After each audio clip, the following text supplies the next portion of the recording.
जय हिंद दोस्तों, नमस्कार। आप सभी का बहुत-बहुत स्वागत है एक और लेटेस्ट अब मैं कह सकता हूँ कि लेटेस्ट वीडियो में। और दोस्तों आप सब जानते ही हैं कि आज बिहार इलेक्शन का जो रिज़ल्ट है वो सामने आ गया जिसमें एनडीए ने बड़े ही आसानी के साथ में एक तरफ़ा कह सकते हैं आप विक्ट्री जो है वो हासिल कर ली है। अब ये बिहार इलेक्शन इतना इम्पोर्टेंट क्यों था? ये इम्पोर्टेंट इसलिए था क्योंकि आपको याद होगा दोस्तों कि ऑपोजिशन पार्टी से लेके पाकिस्तान तक जो एक ही बात कह रहा था कि बिहार में इलेक्शन है, इसीलिए दिल्ली में बॉम्ब ब्लास्ट हो गया है और इसीलिए जो है वो पाकिस्तान पे भी अब कुछ ना कुछ बड़ा अटैक होगा, ये होगा, वो होगा, दिस दैट कई सारी बातें की जा रही थी कि मतलब मोदी जो है अपना क्या कहते हैं पॉपुलैरिटी गेन करने के लिए पाकिस्तान पे हमला करेगा। ये आपने सुना होगा। अच्छा, पाकिस्तानी कह रहे थे कि ऑपरेशन सिंदूर में नाकामी मिलने के बाद मोदी बौखलाया हुआ है, वो कभी भी हमला कर सकता है, बिहार में इलेक्शन आने वाला है, ये सब तो आपने सुना ही होगा। लेकिन ना पाकिस्तान पे हमला किया गया और ना वैसा कुछ एक्शन लिया गया और ना ही अभी हुँ, तक ऑफिशियली कोई ब्लेम डाला गया है पाकिस्तान के ऊपर में जो दिल्ली ब्लास्ट हुआ उसको लेकर भी और बिहार में जो नतीजा है वो आप सबके सामने है। तो डीसी बार-बार टार साहब को बुला-बुला के जो है पाकिस्तानी जो टार साहब वाले चीमा, ये हैं यूट्यूबर चीमा। गैंडा, गैंडा हाँ, स्वामी। हाँ, वो जो है वो बड़े उदास लग रहे हैं यार। वो मोदी जी को मतलब यहाँ पे एनडीए को विक्ट्री मिलता देख बड़े उदास से लग रहे हैं, पता नहीं क्यों। हुँ, तो वो थोड़ा-सा दिखाएँगे आपको। और दूसरा एक बड़ा आज मैं देख रहा था साउथ अफ्रीका वर्सेस इंडिया का टेस्ट मैच चल रहा है। उस इस टेस्ट मैच में एक क्लिप है जो बड़ा वायरल हो रहा है जहाँ पे बुमराह जो है वो अपील करता है, बबूमा सामने बैटिंग कर रहा होता है। बबूमा की हाइट कम है तो उस कारण बुमराह ने जो है वो एलबीडब्ल्यू का अपील था और हाइट का इश्यू था इसलिए उसने पता नहीं आई थिंक बोना कहा ऐसे कुछ कहा कि अरे यार इसकी तो हाइट कम है तो बोना है ऐसे कुछ उसने रिप्लाई करा ऋषभ पंत को उसने बोला एंड दोनों में बातचीत हुई है। अब इसको लेके पाकिस्तानी कह रहे हैं ये तो जी बड़ा गलत काम कर दिया है इंडियन टीम पे तो एक्शन होना चाहिए आईसीसी को एक्शन लेना चाहिए इंडियन टीम पे। अच्छा। तो हुँ, पहले इसी क्लिप के साथ शुरुआत करते हैं हम लोग। बाकी दोस्तों आप लोग कमेंट करके षड्यंत्र जरूर से करें कमेंट बॉक्स में। नहीं मतलब हमारे खिलाफ नहीं करें, पाकिस्तान के खिलाफ करना है आपको। और वीडियो को लाइक और शेयर जरूर से करना है दोस्तों। बाकी चैनल पे नए हैं, पता है क्या करना है आपको, चैनल को सब्सक्राइब करना है और बेल आइकॉन को प्रेस कर देना है। चलो। चलिए तो। शाहिद साहब बोना भी तो है ये ज़रा मतलब अच्छा नहीं लगता इस तरह से कहना, क्या कहेंगे? किसी के भी फिजिकल एट्रीब्यूट पे इस तरह बोलना बुरी बात है। सरफराज को साउथ अफ्रीका में 2019 में बड़ी सज़ा हुई थी उनके एक जुमले के ऊपर। जी। तो फिजिकल एट्रीब्यूट पे बात की है, अभी तक मैं ट्विटर देख रहा हूँ कोई ख़ास इसके ऊपर रिएक्शन नहीं आया। लेकिन इसके ऊपर रिएक्शन आना चाहिए और ज़रूर जब जब स्टंप में माइक लगे हुए होते हैं तो इस तरह की बातों से इज्तिनाब करना चाहिए। लेकिन और हमने तो यहाँ बीप भी लगाया है, उसमें बोने के साथ एक गाली भी है, तो वो तो और ज़्यादा वो इन सब चीज़ों का बड़ा ख्याल रखना चाहिए। और अगर साउथ अफ्रीकन टीम मैनेजमेंट इसके ऊपर ऑब्जेक्शन रेस करती है तो मैच रेफरी को देखना पड़ेगा। तौसीफ भाई वो जो काफ़ी साल पहले सरफराज ने कहा उसको उन्होंने थोड़ा सा रेस पॉइंट ऑफ व्यू से ले लिया था, जबकि वो भी फिजिकल एट्रीब्यूट पे ही था कि वो उनको एज इन काले as in colour of the skin की वजह से कह रहे थे, लेकिन वो जाहिर है अब वो ब्लैक को आप इस तरह से कह नहीं सकते। ये जो आपने देखा जो ये मनाजिर और ये सारी आवाज़ें जो स्टंप माइक में आई हैं, ये जेंटलमैनली तो है नहीं। जहाँ हो रहा है या जो लोग कर रहे हैं वो जेंटलमैन कहाँ से होंगे? जब ऑफिशियल और प्लेयरों को यही सिखाया जाएगा तो पब्लिक तो डेफिनेटली इसी टाइप की बातें करेगी। आई थिंक मेरे ख्याल ये दुश्मन सबको ही बना रहे हैं क्रिकेटिंग उसमें, और ये तो बहुत गलत चीज है। आई थिंक इस पे एक्शन होना चाहिए, लेकिन आप पब्लिक को क्या करेंगे? कुछ भी नहीं कर सकते, वो जो चाहे कहेंगे, किसको पकड़ेंगे आप? बात यह है कि इनका एटीट्यूड वैसे ही खराब रहा है और अब वो पब्लिक में भी आ गया है। एटीट्यूड खराब रहा है डीसी हमारा यार, अब बोलना नहीं चाहिए था ऐसा यार। क्या क्या बोलते हो यार, पाकिस्तानी तो बड़ा नाराज हो गए यार। मतलब ऐसा लग रहा है जैसे कि हमने बाबर आजम बबरू कह दिया यार किसी की लाड़ी ने। डायनासोर का हरिंडा कह दिया है। अच्छा हाँ, वो डायनासोर का वो क्या नाम है, वो जो खिलाड़ी आजम खान आजम खान।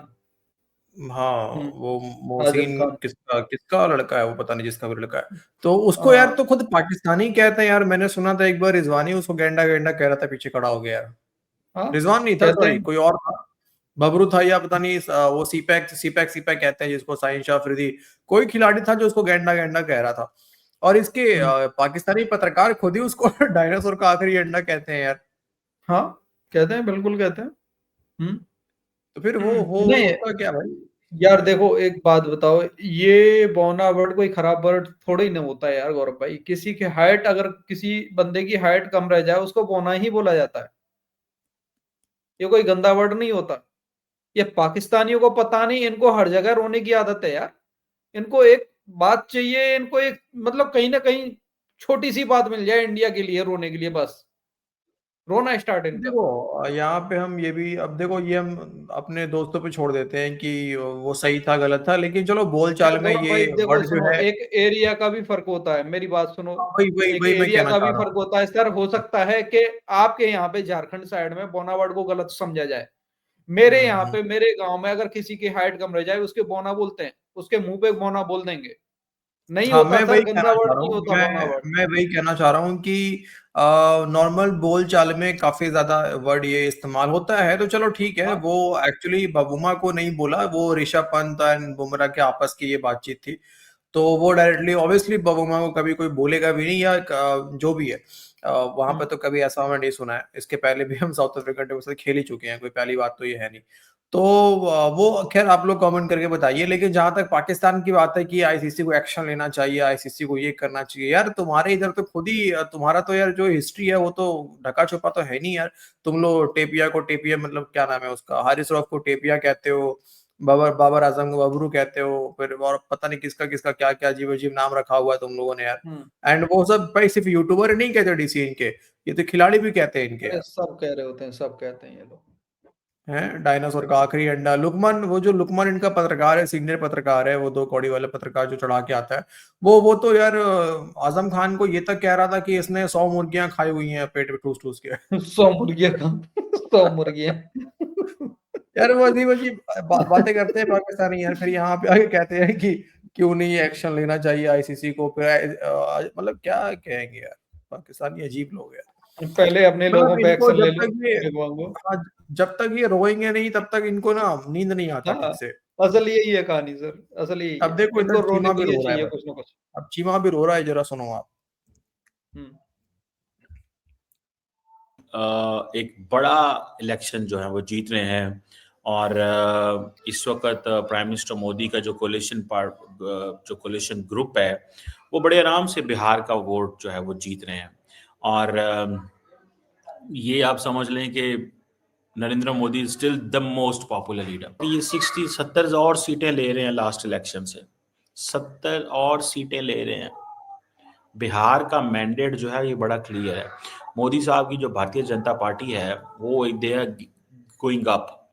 मोदी साहब ने ये सितंबर के अंदर 853 मिलियन डॉलर, $1 बिलियन ही हुआ है ना, खवातीन को दिया एम्प्लॉयमेंट प्रोग्राम के तहत। वुमेन वोटर जो है इंडिया के अंदर वो एक बड़ा नंबर है। और जब आप खवातीन को पैसे बेचते हैं उनके अकाउंट्स में, तो वो एम्प्लॉयमेंट प्रोग्राम के नाम पे तो वो तो वोट देती हैं। ये पाकिस्तान के अंदर बिलावल भुट्टो जरदारी की पार्टी भी ये करती है। मुझे ये लग रहा है कि नरेंद्र मोदी ने ये बड़ा काम किया अपनी जो खवातीन के वोट के ज़रिए उन्होंने अपने आप को बहुत स्पेस दी है। और कांग्रेस तो बिल्कुल बहुत पीछे है, थोड़ी सी सीट्स हैं उसके पास, और वो उस तरह नहीं है जिस तरह उसकी वो सीट्स होनी चाहिए थी, या वो हम जो बंदा एक्सपेक्ट करता है कि यार क्या होगा और किस तरह होगा, वो चीज़ नहीं है। ठीक है जी, कांग्रेस के अंदर वो स्पेस नहीं आई, वो चीज़ नहीं आई। नरेंद्र मोदी अपनी वो जो साख है या अपना जो वो है सारा कुछ वो बचाने में कामयाब हो चुके हैं। ये आप इसको थोड़ा सा ये जेन में रख लेंगे। ही हैज सेव्ड एवरीथिंग, वो हर चीज़ सेव कर गए हैं। उनको अब वो कोई ऐसी वो नहीं है, कोई एक होती है ना परेशानी, उनको कोई नहीं है कि मैंने क्या करना है और क्या नहीं करना। बीजेपी का कॉन्फिडेंस तो छत फाड़ के ऊपर जाएगा जनाब। वो उसको हु कैन बीट बीजेपी, वो कौन उसको, वो पहले ही नरेंद्र मोदी जो है वो नहीं कर सकते। तो मेरा ख्याल है नरेंद्र मोदी जो है उन्होंने सही पैसा लगाया इस दफ़ा भी। मीडिया पे तो वो खैर लगाते ही हैं पैसा हमेशा, खवातीन पे भी अच्छे पैसे लगाए हैं उन्होंने। यानी कि अगर $1 बिलियन उन्होंने ट्रांसफ़र कर दिया खवातीन को, ठीक है जी, वुमेन एम्पावरमेंट प्रोग्राम के चक्कर में, वुमेन एम्पावरमेंट प्रोग्राम के चक्कर में मतलब नहीं कर सकते आप, ठीक है। देख रहे हो डीसी बैंकर जली है। हाँ, मतलब यार 1 बिलियन ट्रांसफर कर दिया वुमेन को, इसी कारण जीत गए और ये दिस दैट फलाना ठिकाना। बैंकर मतलब जली है भाई पाकिस्तानी साहब। बताएंगे नहीं। देखो सबसे बड़ा तो यहाँ पे कॉमेडी वाली बात क्या है कि पाकिस्तानी इलेक्शन का एनालिसिस करेंगे जिनके मुल्क में आज तक कभी इलेक्शन हुआ ही नहीं। सबसे सबसे बड़ी बात तो यहाँ पे ये है कि जिनके मुल्क में आज तक कभी इलेक्शन नहीं हुआ, वो जो है इंडियन इलेक्शन के ऊपर अपना एनालिसिस करेंगे कि इंडिया में कैसे जीत गया मोदी, क्योंकि इसने 10-10 हजार रुपए जो है वो महिलाओं को भेज दिए इलेक्शन से पहले, तो इसी कारण वो जीत गए। और वो 1 करोड़ नौकरी जो मिलना था सबके, एक एक परिवार से हर एक को सरकारी नौकरी मिलना था, वो भी तो बहुत बड़ा वादा था। अब यार देखो, जितने पाकिस्तानियों को इलेक्शन तो भूल जाना चाहिए पाकिस्तानियों को, क्योंकि अब तो इनकी 28वीं 27वीं कौन सी तरमीम चल रही है 27वीं इनकी। अब 27वीं तरमीम। अब वो मतलब आसिम मुनीर को सब कुछ सर्वे सर्वा, मतलब पाकिस्तान का ऑफिशियल क्या बोलते हैं हाँ, वो यार, अब मतलब नाजायज कुछ बाप भी कह बनाने लो। की तैयारी चल रही है पाकिस्तान में अब। हुँ। तो अच्छा, कुछ टाइम पहले ये अभी मैं देख रहा था जब ये दिल्ली वाला जो ब्लास्ट हुआ था, तो इसने टार साहब को बुलाया था और इसने और टार साहब ने ना बड़े मतलब मज़े ले रहे थे इसने और टार साहब ने कि देखिए जी मोदी तो जी बिल्कुल अभी तो ये इतना फ्रस्ट्रेटेड है, इतना ये हारा हुआ है, इसको बड़ा डर है कि इलेक्शन ना हार जाए, इसीलिए इसने ब्लास्ट करवा दिए हैं ताकि ठीक नतीजे से इलेक्शन मतलब कुछ टाइम पहले जो है वो पाकिस्तान पे कोई हमला-वमला कर देगा और पॉपुलैरिटी जो है, मतलब पाकिस्तान पे हमला करने से मुझे समझ में नहीं आ रहा है, पाकिस्तान पे हमला करने से क्या यहाँ पे लोगों को कुछ मिल जाएगा, सड़क बन जाएगा यहाँ पे पाकिस्तान पे हमला करने से? पाकिस्तान पे हमला करने से कोई इंफ्रास्ट्रक्चर बन जाएगा, कोई बाहर एक कंपनी आ जाएगी या फिर जॉब मिल जाएगा या फिर पता नहीं और क्या हो जाएगा। तो पहले तो पाकिस्तान को तय करना चाहिए कि पाकिस्तान पे हमला करने से इलेक्शन जीता जा रहा है, तो अभी पश्चिम बंगाल में भी इलेक्शन आने वाला है कुछ टाइम में। अभी और भी जगहों पे इलेक्शन आने वाला है। हम्म अच्छा, यही यही यही लेकिन आश्चर्य की बात यही कि यही बात हमारी अपोजिशन पार्टियां भी करती हैं। तो अब ऐसे में तो फिर एक ही उपाय है डीसी, वो है वन नेशन वन इलेक्शन, और एक ही बार सारे जगहों पे इलेक्शन हो जाए ताकि एक ही बार हमला हो पाकिस्तान के ऊपर, बार बार हमला ना हो। बात तो सही है यार, बात तो आपकी सही है। है कि ये नहीं? हमारी अपोजिशन पार्टी भी नहीं चाहती कि एक ही बार हमला, वो तो चाहती है कि बार बार हमला होना चाहिए। पाकिस्तान को हाँ, ठोकते रहो, हर महीने ठोकते रहो। ये गड़बड़ वाली बात है। ठोकने के मामले में तो मैं भी सपोर्ट करता हूँ अपनी अपोजिशन पार्टी है ना, उनको ठोकने के मामले में बोल रहा हूँ सिर्फ ओनली, कि हर महीने ठोकते रहो पाकिस्तान को। हाँ, अगर ऐसे ही है तो फिर तो ठीक है, तब तो मेरे तरफ से भी यस है। हाँ, चलो भाई, बाकी आप लोग कमेंट करो, बाकी कहीं पे कुछ ऊँच नीच हुई हो हमारे से तो आप लोग कमेंट करके सही कर दो उसको। ठीक है, मिलते हैं आपसे अगले वीडियो में दोस्तों, अपना ख्याल रखिए। जय हिंद। जय हिंद भाई लोग।